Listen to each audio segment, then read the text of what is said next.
part of the motivation for the paper is that, in many years of discussing Austrian economics with students, particularly graduate students, at our Rothbard graduate seminar, when discussing the differences between the Misesian Rothbardian approach and the mainstream neoclassical Walrasian approach that most of us are taught in graduate school, one of the questions that consistently comes up relates to the so-called Giffen good and the decomposition of price change effects into distinct income and substitution effects.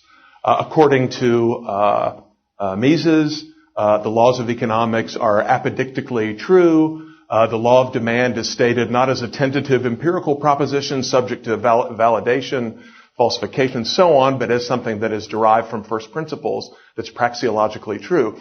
How can it be, students often ask, how can you claim that demand curves are downward sloping as a praxeological truth when we know there are some rare exceptions, such as the infamous Giffen good discussed in Marshall's Principles? I couldn't find a picture of Sir Robert Giffen. Google Images didn't come up with anything. I don't know if any of you have, if you know if his portrait or photograph exists. If so, I'd love to have a copy of it. That's a picture from an old story about the Irish potato famine, from which the Giffen story is derived, although apparently the account given by Robert Giffen that is relayed in Marshall's Principles is somewhat fanciful, according to scholars who have investigated. For example, Giffen was a very small child during the time of the potato famine and reported some details as if they were firsthand, with things that a small child wouldn't have possibly known. But that's a subject for another day. So, part of the background and context here is that is the idea that the Mengerian tradition, the Austrian tradition, the work coming out of Menger, is actually quite a bit more diverse and heterogeneous than we often recognize. That among many contemporary Austrians, Mises, Rothbard are considered sort of, standard mainstream figures in Austrian economics. Mises' views on methodology, on price theory, and so on are often taken as sort of the quintessential 20th century Austrian views. But in fact, there's a lot more heterogeneity in the Austrian school from the very beginning, or from almost the very beginning, at least from the second generation. That one of the great things in Guido Hulsmann's biography of Mises is providing some content about the sort of milieu in which the Austrian school developed in Vienna and what the early Austrian school was like, and that many of the third and so-called fourth generation Austrians were schooled in a very different approach from that of Mises, which Mises learned from boehm-bawerk. So, we begin with the classic dehomogenization by William Jaffe between Menger and the two other marginal revolutionaries, Jevons and Walras. So we recognize Menger offering a very distinct approach to marginal utility theory, to value and price theory, than did his other marginalist revolutionary contemporaries. What people often don't recognize is that Menger's unique approach did not become the only approach within the Austrian school. In fact, one could identify two distinct traditions within the core value and price theory of the Austrian school. What Joe and I call the causal realist tradition, which starts from Menger and includes, most importantly, boehm-bawerk, the so-called Anglo-American Austrians, Wicksteed, Fetter, Davenport, to some extent J.B. Clark, and then Mises and Murray Rothbard. Whereas within the Austrian school, another sort of parallel approach, which we might call the neo-Walrasian tradition, was very important and influential in the Austrian school. Wieser himself had a very idiosyncratic position that was based on Menger's insights, but took Menger's insights in a very different direction than did boehm-bawerk. Schumpeter, of course, was extremely influential to the Austrians of Hayek's generation, though Schumpeter's own inclination was much more towards Wieser and even more so towards Walras.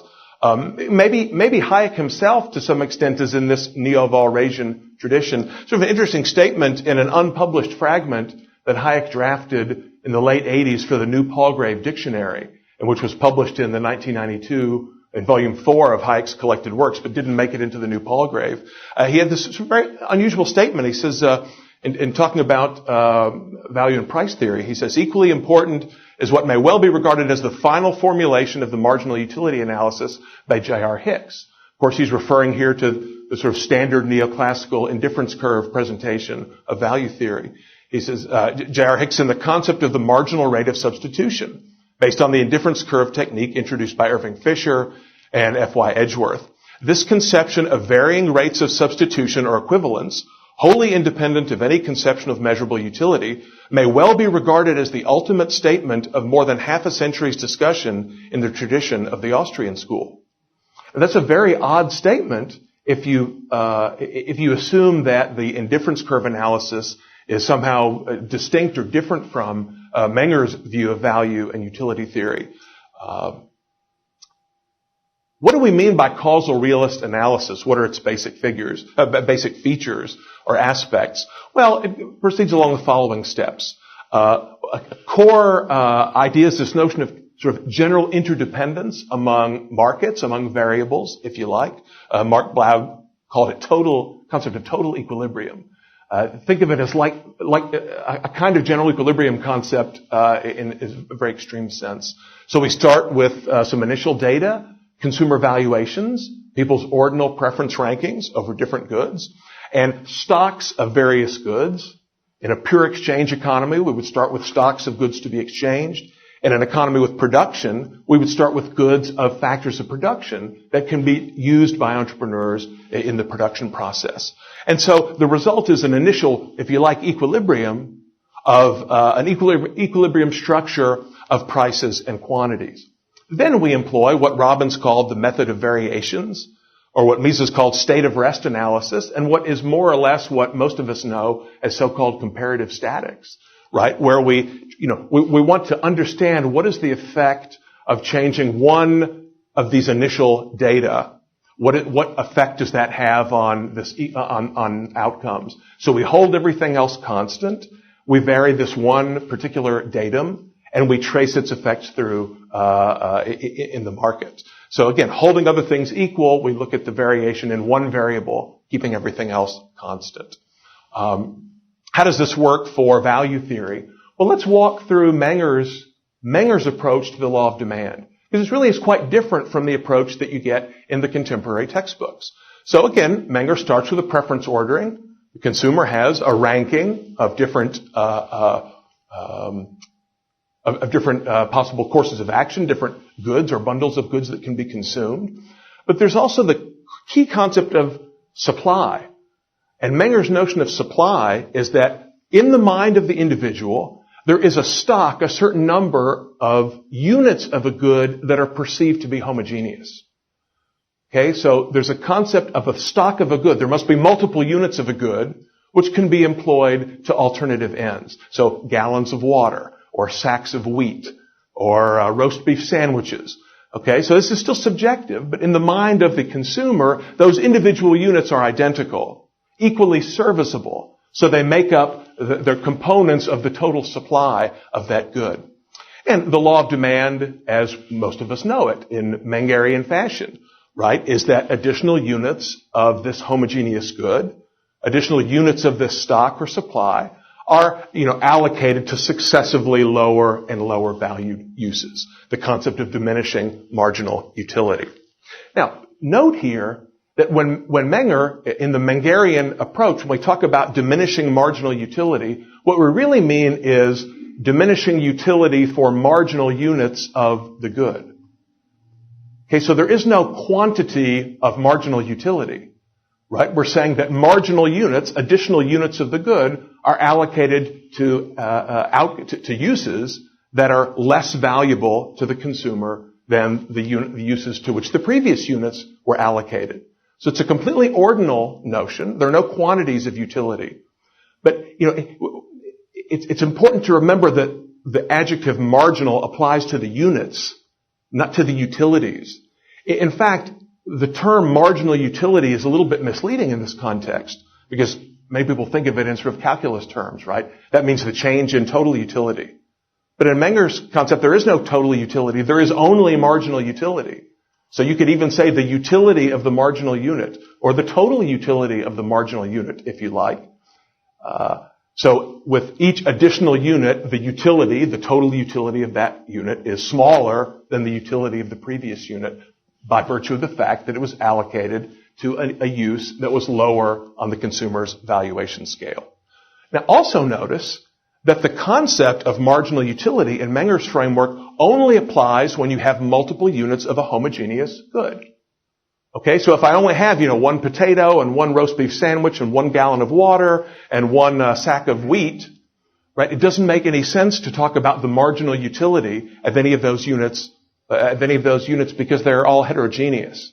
Okay, so we have to have multiple units of a homogeneous stock for the concept of marginal utility even to apply. Okay, and so Menger gets the downward sloping demand curve, or we get the downward sloping demand curve on the assumption that with the idea that the consumer's willingness to pay for successive units of a homogeneous good goes down as the number of units is increased. Okay, let's talk for a moment about the sort of Hicks-Allen version of utility theory that is in the contemporary textbooks.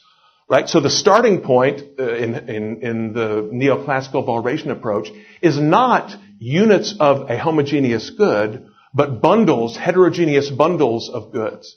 Okay, so in De Bruy's theory of value, there's n units of goods in existence, and consumers are assumed to have preferences over all possible combinations or n-tuples of those goods that are existence, right? So, bundle, if there's 3 goods in existence, apples, pieces of candy, and iPods, right? You can imagine 3 bundles. Bundle A is 1, 1, and 1. Bundle B is 2, 1, and 1. Bundle C is 1, 2, and 0, and so on. So we think of all possible combinations of these 3 goods that can exist, and then we ask the consumer to rank each bundle, each one of those 3 item combos. Okay? So each bundle is heterogeneous. No 2 bundles are alike. Okay? And, we could map them out in a space. Let's say we forget about iPods for a minute. Suppose there's only apples and candy, right? And we can, label each bundle on a diagram like this. We can place it in 2-dimensional space like this. And then we ask the consumer for every pair of bundles, do you prefer bundle A to bundle B to bundle A, or neither A to B? And then we construct the consumer's indifference map based on the responses to those questions, right? And you have the sort of standard assumptions about the preference ordering that you have to have transitivity and completeness and so on. But again, remember, this is a preference ordering over bundles of goods. It's not an ordinal preference ranking over it's not individual units of goods. So the consumer doesn't have a utility for apples or a utility for candy. Right? The consumer only has preferences over different combinations of apples and candy. Okay? And then, the combinations for which the consumer answers, I neither prefer one to the other, we say, those must lie on the same indifference curve, and we draw our indifference curves in the standard way. Now, how do you get demand curves out of this? Well, you do this, you start with an initial equilibrium, in which there's a ratio of prices. Prices are represented by the ratio between the price of the good on one axis, the price of the good on the other axis. And we say, well, let's imagine all hypothetical exchange ratios that could exist. Okay? Give the consumer an amount of money to spend, income, they call it, really more like wealth. It's a stock and not a flow. And we say, given that amount of money and given a ratio of relative prices, what's the highest indifference curve on which the consumer can pick a bundle? Okay, and then we say, what happens if that price ratio were to change? So in this example here, I just cut and paste this out of a textbook, right? So I guess they have the initial equilibrium is at this point here. So you have so given income and the relative prices represented by this line, this point right here is the highest point that the consumer, highest indifference curve the consumer can get on. Say, well, what happens if the price of the good on the horizontal axis increases? So if the price of product B increases relative to the price of product A, the budget constraint pivots along this point here. We say, the consumer can no longer afford the original consumption bundle. Now the best the consumer can do is this point right here. Right, but notice in the standard fashion, you say, what if we were to vary I said this wrong. here's the initial, I guess, it's a decrease in the price of B. So starting here with the steeper line, the price of B decreases, the budget constraint becomes flatter, it pivots around this top point, and we say, what if we were to vary the price ratio but keep the consumer on the original indifference curve, then where would he be? Well, if we simply changed the slope of the price line but kept the consumer on his pink indifference curve, then he would consume at a point like this. So they say, well, here's the substitution effect. Then allow income to increase, and you get out here to this final point here. So this is sort of standard decomposition of the effects of a price change into two separate pieces, a substitution piece and an income piece. Right, so if you do that, then it's conceivable under the sort of particular assumptions that you could actually have an income effect that's so large it more than overcomes the substitution effect. So you have a good that's strongly inferior, like potatoes, it is said. It's a large portion of the consumer's budget and so on. So you can have the substitution effect going from this point to this one, but then an income effect that actually pushes the consumer to a level of the good on the horizontal axis that's lower than it was before. Right? So the so-called Giffen good case is where the price of the good on the horizontal axis has gone up. Sorry, the price has... Did I get this wrong? Price has gone down. Yeah, so price is going down. That's right. Price has gone down, but he's actually consuming less of the good than he was initially. Okay, so the price has gone down and the quantity demanded has decreased, which sounds like an upward sloping demand curve. Right? So in the standard Walrasian, Hicksian, de Bruvian analysis, right, what we get, starting with these bundles and the rankings of bundles, is a kind of a conditional law of demand, where depending on the relative magnitudes of the income and substitution effects, the sign of the income effect, and so on, if the price of a good goes down, the consumer could end up consuming more of that good, the same amount of the good, or less of the good, depending on the peculiarities of the case. Okay, so it's a very different notion of a sort of apodictically true, universal downward sloping demand curve. So the demand curve could slope up in this sort of scenario. Now, what's wrong with this? A few different ways to look at it. Right, one thing there's a kind of circularity here, and this comes up in sort of neoclassical production theory as well. Namely that, what we're trying to explain ultimately is prices. So we say that prices in the market are the outcome of the interactions between supply and demand.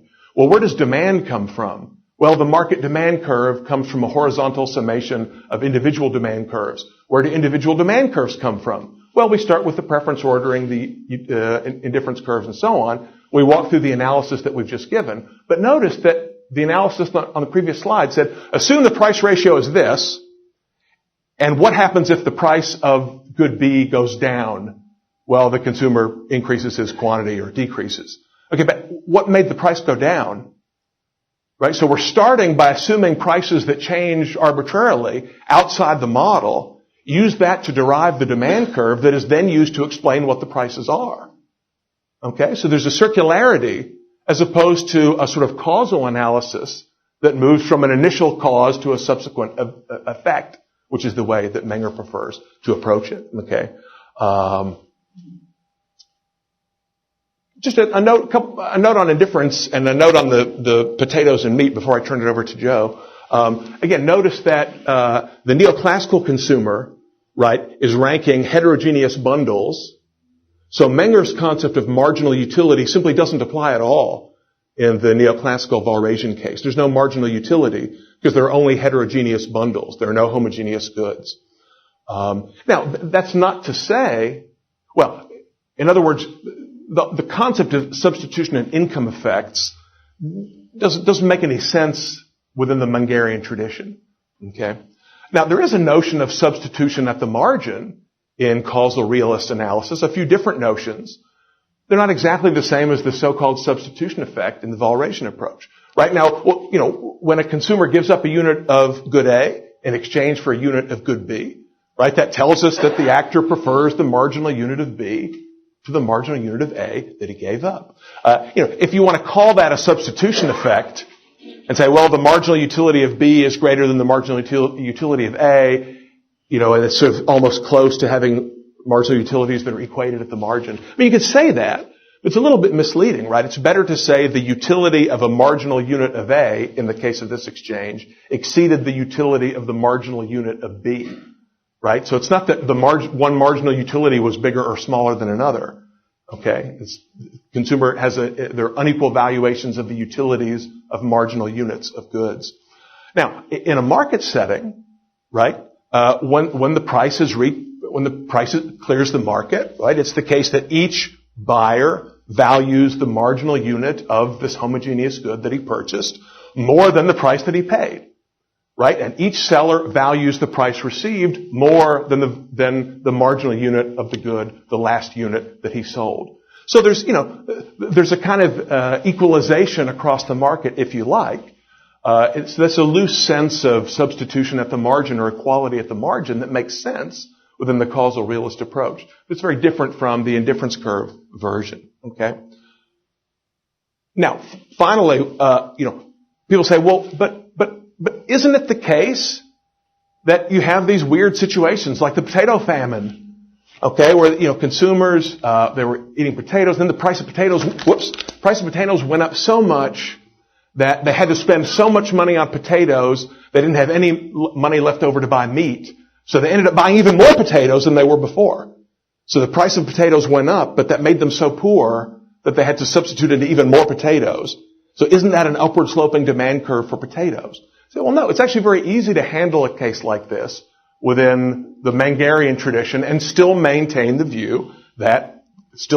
law of diminishing marginal utility in Menger's formulation and the downward sloping demand curve, right? I mean, it could very well be that, suppose the market price of potatoes is $1 and the price of meat is $6 per pound and the consumer has $10 and so at those prices he buys 4 potatoes and 1 pound of meat. Then the price of potatoes goes up to $2. So to buy 4 potatoes and 1 pound of meat would cost him $14. But he doesn't have $14. So he says, well, I'm just going to skip the meat. I'm going to spend all my money on potatoes. I've got 5 potatoes. So the price of potatoes went up. And now he's consuming 5 potatoes instead of 4. Isn't that an upward sloping demand curve? No, because what the consumer is purchasing in this example is meat and potato combinations. Okay? So if at prices of $1 per potato and $6 per pound of meat, the consumer buys 4 potatoes and 1 pound of meat, that tells that he has a preference ordering something like this.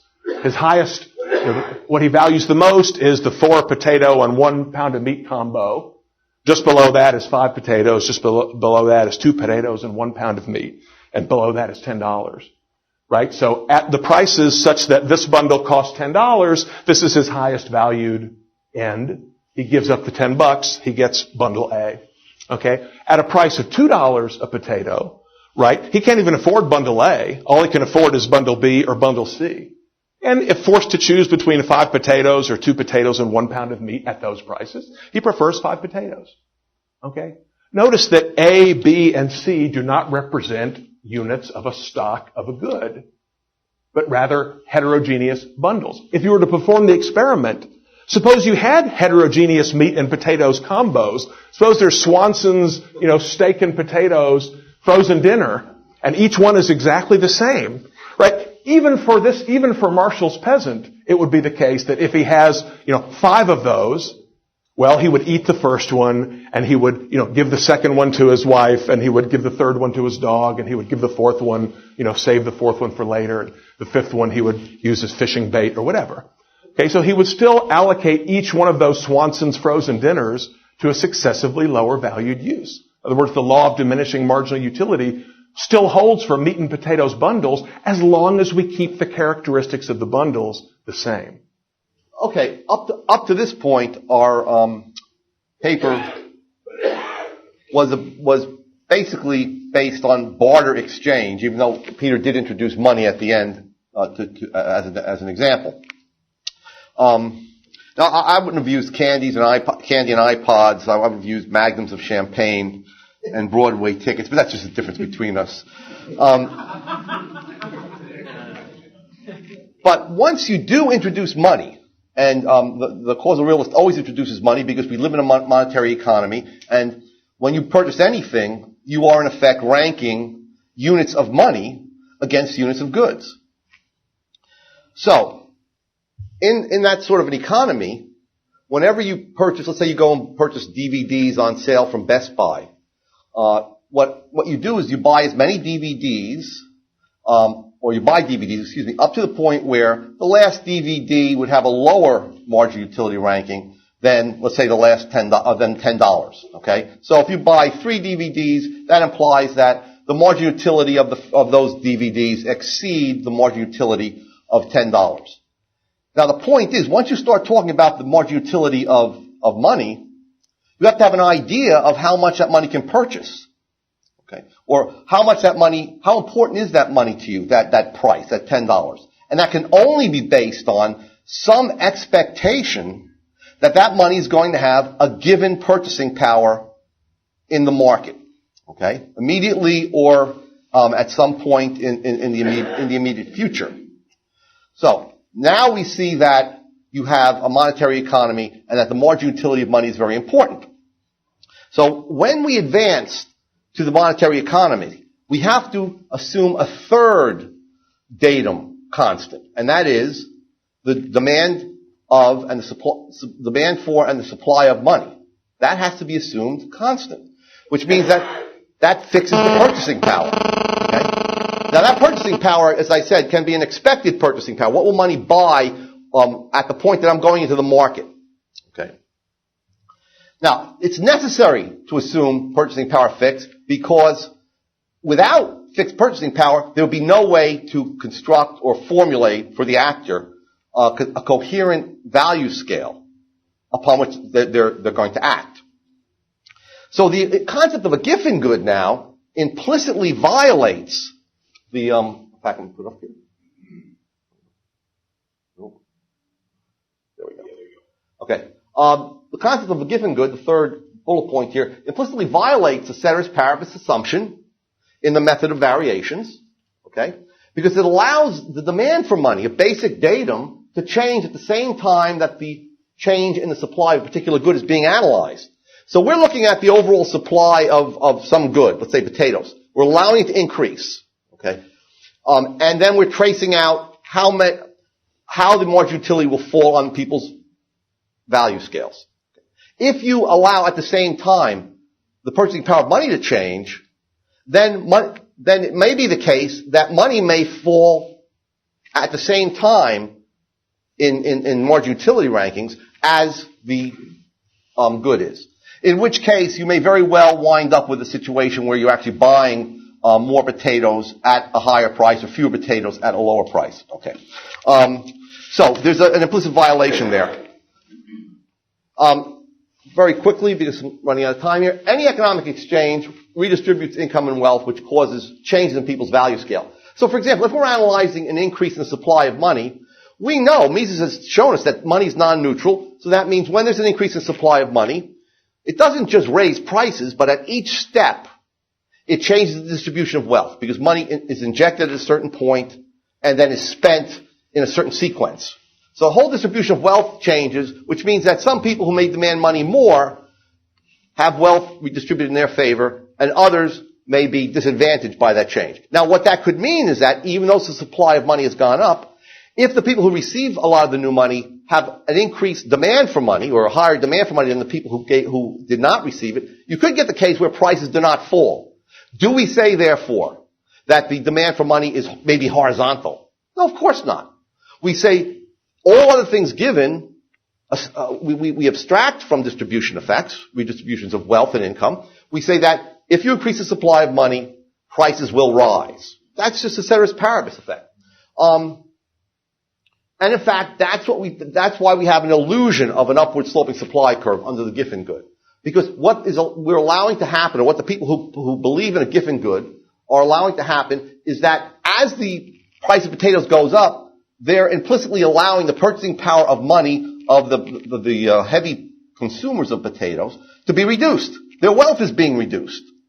So their whole value scale is being revolutionized. It's a different value scale. So the way to explain this ultimately is to point out that at the same time that the price of potatoes is falling, that the supply is increased, the price of potatoes is falling, for those people who buy a lot of potatoes, they're also experiencing at the same time an increase in the demand for potatoes because it's an inferior good. That is, as their income and their wealth falls, they will purchase more of that good. But overall, I'll end with this.